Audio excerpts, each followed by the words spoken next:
keluarga belajar, bersama kami inilah program Bahan Ajar Audiovisual yang diselenggarakan oleh Direktorat Pembinaan dan Pendidikan Keaksaraan dan Kesetaraan Kementerian Pendidikan dan Kebudayaan Republik Indonesia.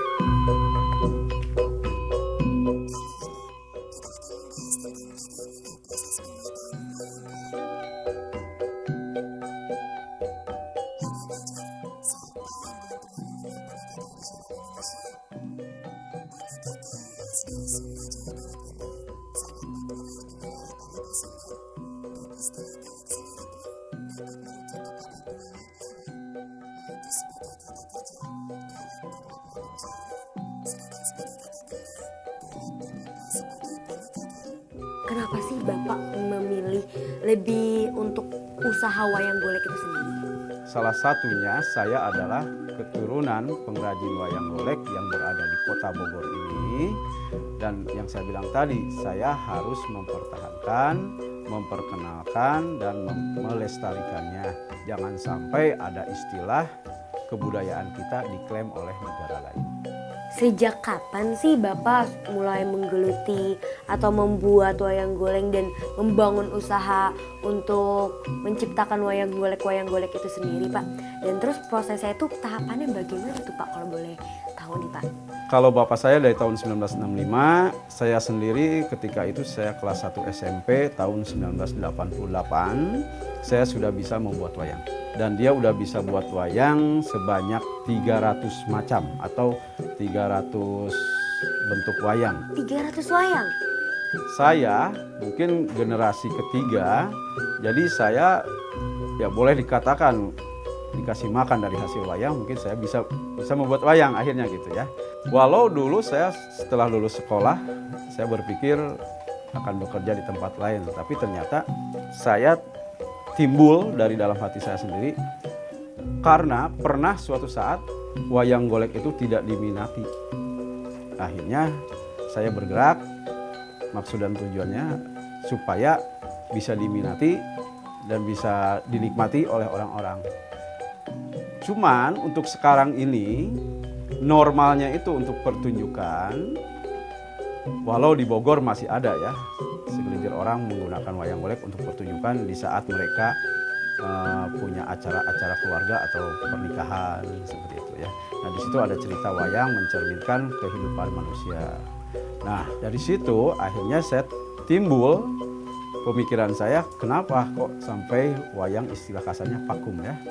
Nah akhirnya saya bergerak dengan bapak saya katakan, Pak, coba kita gerak bikin wayang yang sesungguhnya yang bisa dinikmati atau bisa digunakan oleh orang, tidak hanya untuk pertunjukan.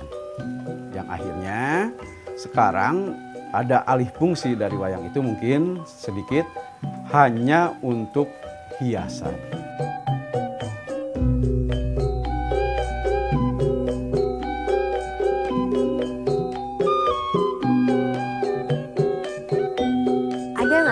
Artian atau filosofi itu sendiri dari suatu karakteristik sebuah wayang itu, Pak? Ada nggak sih filosofi tersendiri? Ya katakanlah seperti ini, kita ambil suatu karakter dari wayang yaitu Gatot Kaca ya. Gatot Kaca dia kalau dibilang dengan contoh manusia, dia adalah seorang angkatan udara. Nah di situ kita bisa ambil bahwa karakter Gatot Kaca itu dia adalah gagah berani, gagah perkasa, tapi baik. Tapi yang perlu kita contoh dari karakter Gatot Kaca, di mana dia apabila dipanggil oleh ibunya jarak 100 meter, dia tidak jalan normal seperti layaknya manusia datang ke ibunya, cium tangan seperti itu. Dia tidak. Tapi dia jarak 100 meter untuk bertemu dengan seorang ibu, dia udah berjalan jongkok. Karena harus sopan terhadap orang tua. Untuk sekarang kan seperti yang Bapak bilang ya, bahwa sekarang wayang itu sudah jarang dipergunakan untuk sebuah pertunjukan wayang. Lebih banyak untuk sebuah pajangan atau hiasan atau mungkin sebuah pemberian cenderamata lah gitu ya Pak ya. Nah itu kalau untuk dari Bapak sendiri nih Pak, gimana sih nanggepinnya? Ada nggak sih poin-poin penting dari sebuah wayang itu untuk dampak ke depannya bagi perkembangan anak-anak gitu? anak-anak kita kalau misalkan dia tahu wayang, dia tahu karakter wayang, mungkin dia akan mencontoh kok wayang aja bisa istilahnya sopan, ada istilahnya bisa kok berbuat baik dalam cerita kalau kita ambil ya.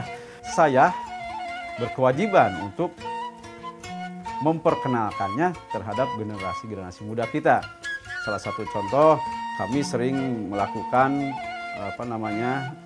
sekolah-sekolah, ada sekolah internasional yang sering datang ke sini. Mereka ingin melihat pembuatan wayang golek, termasuk juga mereka menikmati pembuatan wayang goleknya di sini dengan tangan-tangan mereka. Nah, itu sering kami lakukan. Dan kenapa harus sekolah-sekolah internasional dan kenapa sekolah-sekolah lain tidak seperti itu? Nah, akhirnya semakin hari semakin banyak anak-anak SD, tingkat TK, SD, SMP sampai perguruan tinggi yang ingin tahu perkembangan dari usaha wayang golek itu sendiri.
Nah, satu saya punya gergaji seperti ini.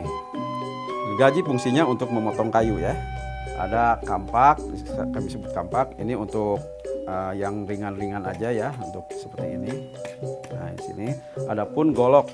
Nah, golok kami gunakan untuk kayu yang besar. Kita harus kita racik ya. Dan harus menjadi bahan yang kita inginkan. Palu untuk digunakan apabila kayunya itu keras, kami sulit untuk membelahnya, ya kami menggunakan palu ini ya. Ataupun palu ini pun multifungsi, bisa untuk memahat gitu ya.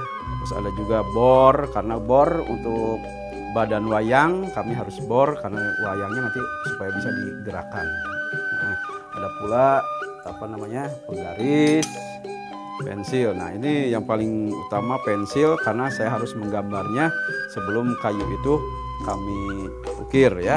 Nah, yang terakhir kami punya inilah mungkin pisaunya yang kecil tapi bisa menghasilkan berbagai macam karakter wayang. Halo Pak, lagi apa nih Pak? Ini mau bikin rahwana nih. Oh, Baru mulai. Ini caranya. Digambar dulu. oh dibikin sketsanya dulu gitu ya Pak? Ya.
Ya, warga belajar. Tadi kan kita sudah belajar bagaimana sih caranya membuat kepala.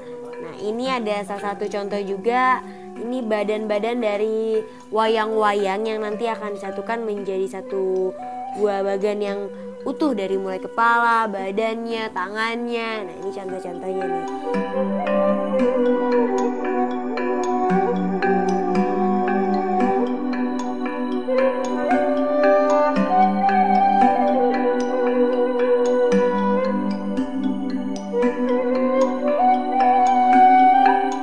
Ini ada badan untuk perempuan, wayang perempuan.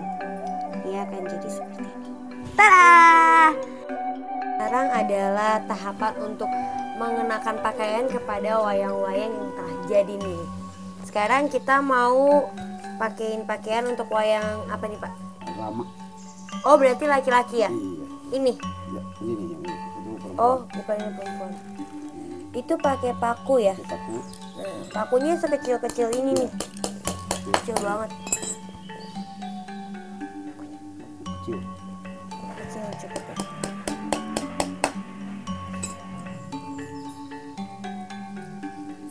Ini selendangnya. Di semua wayang harus pakai selendang ya? Iya, karena kalau dia nanti di sana ada untuk nari. Oh, untuk nari gitu.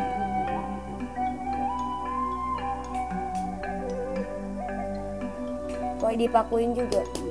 Oh, dipakuin biar lebih kokoh. Tinggian sedikit. Sering juga. Nah, ini namanya apa, Pak? Kalau itu pakaian atasan. Cowok.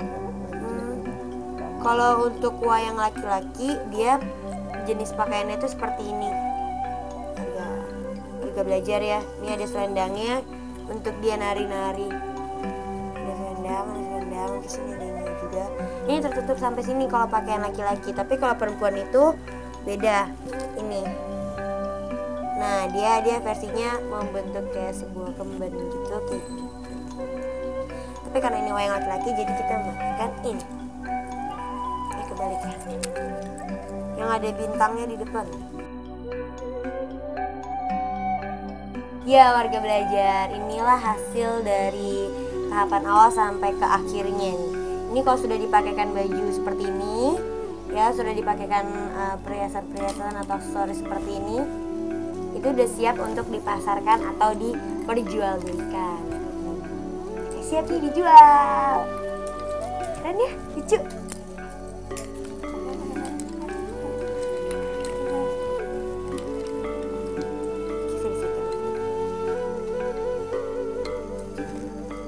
Dia lagi senam ceritanya.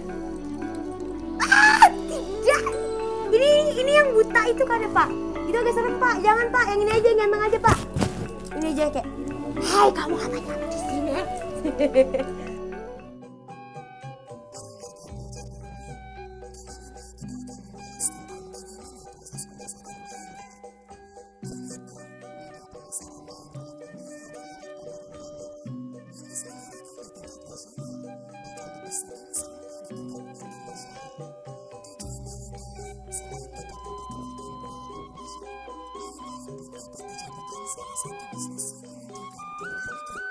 Market kami sekarang adalah di rumah ini sendiri atau katakanlah penjualan apapun kami di sini. Karena wayang kami dipergunakan untuk hiasan dan kami jual, dan setiap hari kami selalu dikunjungi oleh orang-orang luar negeri. Ya kalau saya bilang untung rugi relatif ya. Karena apa namanya? Wayang golek sendiri kami buat dari kayu. Skill kami adalah pengrajin wayang golek, dan hasil itu saya jual. Artinya begini, mungkin kalau saya bilang rugi, kami nggak pernah rugi. Karena kami bisa bikin sendiri, produksi sendiri, hasilnya kami jual sendiri terhadap orang asing. Mohon maaf yang sebesar-besarnya, kami jual di sini satu wayang dengan nilai euro dan dolar.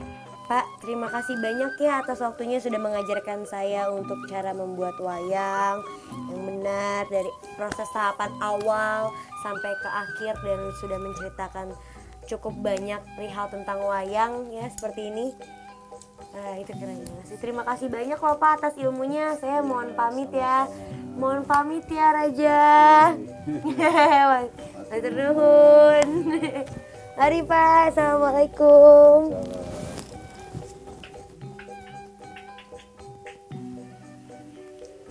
Ya, warga belajar, sekarang saya sudah berada di salah satu tempat pemasaran dengan hasil-hasil akhir dari wayang-wayang yang tadi sudah dibuat. Dan ini adalah salah satu tempat atau wadah untuk para turis-turis atau orang-orang asing atau mungkin orang di luar yang ingin membeli secara langsung ke tempat ini. Ya, demikianlah sajian dari kami. Semoga bisa menjadi manfaat dan inspirasi bagi kita semua. Dan tetap ikuti program Bahan Ajar Audiovisual yang diselenggarakan oleh Direktorat Pembinaan Pendidikan Keaksaraan dan Kesetaraan Kementerian Pendidikan dan Kebudayaan Republik Indonesia. Dan saya Firdanira, mohon pamit undur diri. Salam belajar dan salam kreatif.